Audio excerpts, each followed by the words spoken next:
नमस्कार, खरी खरी में आपका स्वागत है। मैं हूं मृगेंद्र सिंह। आज हम चर्चा करेंगे भाजपा प्रदेश अध्यक्ष के बाद अब मंत्रिमंडल विस्तार, यानी संगठन का नया मुखिया भाजपा को मिल गया है। अब इस बात की जरूरत है कि उनकी नई टीम कैसी होगी। मुझे लगता है जल्द ही, हो सकता है इसी महीने, उनकी नई टीम भी बनकर तैयार हो जाए। और साथ ही उनके समक्ष जो बड़ी चुनौती है यह भी है, अभी अधिकांश जिलों में जिलाध्यक्ष तो नियुक्त हो गए, लेकिन उनकी कार्यकारिणी नहीं बनी है। इस कार्यकारिणी के बारे में भी उनको विचार करना होगा कि सभी जिलाध्यक्षों को बुलाकर के जल्द से जल्द कार्यकारिणी का गठन हो जाए।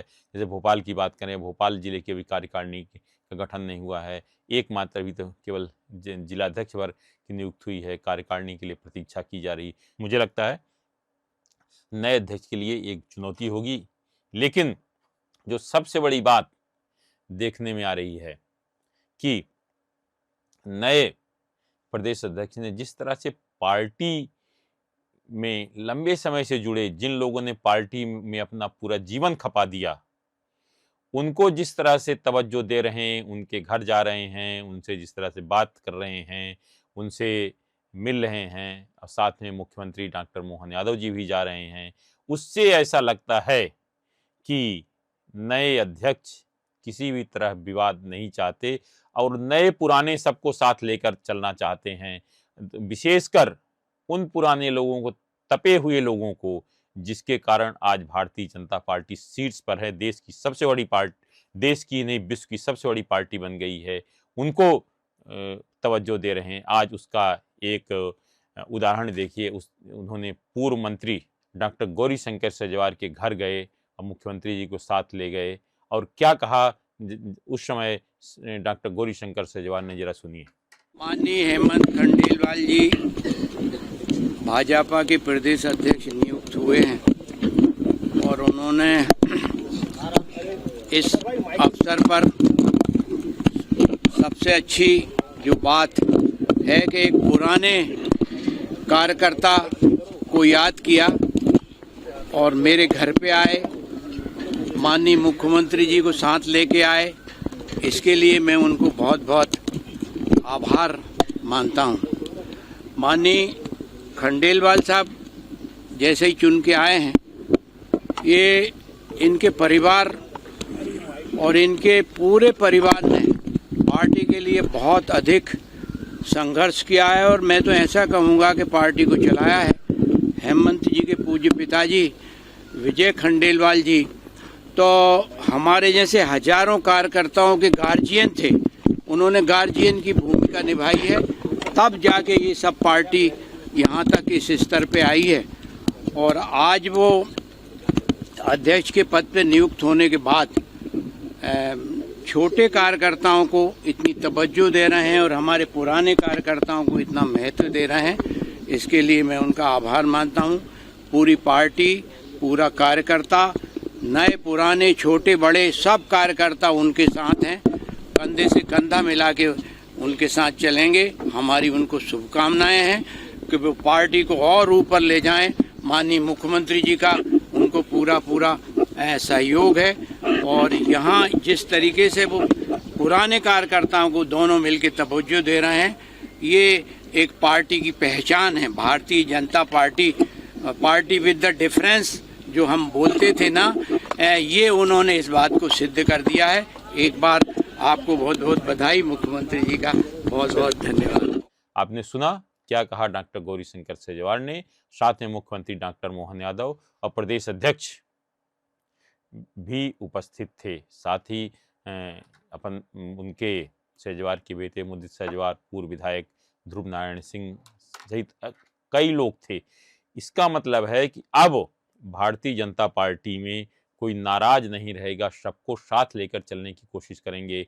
इसलिए कई ऐसे कार्यकर्ताओं घर गए जिनके यहाँ बरसों से कोई नहीं गया था, और ये भी उन्हें इस बात के संकेत दे दिए हैं कि जिन्होंने अपनी पूरी जिंदगी पार्टी के लिए खपा दी, उनको ही महत्व दिया जाएगा। अब देखिए, गौरीशंकर शेजवार को पिछले 5 साल से कोई महत्व नहीं दिया जा रहा, पार्टी ने उनको टिकट भी नहीं दिया, और उनके घोर विरोधी डॉक्टर प्रभुराम चौधरी, जो कि कांग्रेस छोड़कर भाजपा में आए और आ गए, पिछली बार उनको मंत्री बनाया, इस बार भी उनको टिकट दिया गया। और डॉक्टर सजवार किसी ने बात तक नहीं, किसी ने उनसे मिलना तक पूछताछ भी नहीं हुई। लेकिन आज जिस तरह से उनके घर पहुँचे भाजपा के नए प्रदेश अध्यक्ष और मुख्यमंत्री, उससे लगता है कि पार्टी जो बात की जा रही थी, पार्टी विद डिफरेंस, उसको एक बार फिर लेकर चलने की बात कर रहे हैं दोनों। अब चूंकि प्रदेश अध्यक्ष का चयन हो गया, अब नई टीम भी उनकी बन जाएगी। अब जो सबकी निगाहें लगी हैं कि मंत्रिमंडल विस्तार के साथ ही जो लगभग 1.5 साल हुए नियुक्तियों जो बहुत समय से लंबित हैं, चाहे निगम मंडल हो, विकास प्राधिकरण की बात करें, एल्डरमैन की बात करें, आयोग बहुत सारे खाली पड़े हैं, उनमें नियुक्तियां होनी हैं। लगभग 10 से 15 हज़ार भाजपा कार्यकर्ताओं को एडजस्ट करना है, उनको कहीं न कहीं काम देना है पार्टी जोड़ के रखने के लिए। इस पर अब मुझे लगता है मंथन शुरू हो गया। कल जो पहली बैठक भी हुई है, तो इस पर विचार किया जाएगा। और जो मंत्रिमंडल विस्तार की चर्चा हो रही है, मुझे लगता है मानसून सत्र के बाद मंत्रिमंडल में एक बड़ा विस्तार होगा।